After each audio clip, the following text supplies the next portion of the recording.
सरकारଙ୍କ तरफरु आसिला नुआ गाइडलाइन गहली समय 2 गुण भड़ा आदाय करिपारिबे ओला उबर रैपिडो। आसंतु जानिबा एहार सर्विसेस खबर विषय एणिकी ओला उबर रैपिडो परी कंपनी गहली समय बेस फेयर बा साधारण भड़ा 2 गुण भड़ा आदाय करिपारिबे। एने सरकार नियमावली रे केतेक परिवर्तन करी अनुमति देइछन्ती।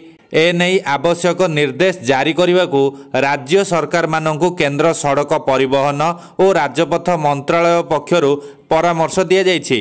वर्तमान प्रचलित भड़ा अनुसार राइड हेल्डिंग प्लाटफर्म माने तथा ओला उबर रैपिडो इन ड्राइव इत्यादि पीक आवर बा गहली समय बेस फायर बा मूल भड़ार 1.5 गुण चार्ज करुछंती।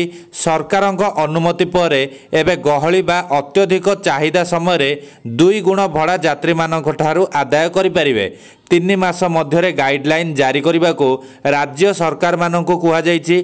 एहा सह राज्य सरकार माने बेस प्राइस ओ केउ जान तथा कार ऑटो और बाइक पाई कौन बेस प्राइस रहिबो ताहा निर्धारित करिवे। सेपरी राइड बातिल कले भड़ार 10% यात्री मानक ठारू आदाय करा जिवो।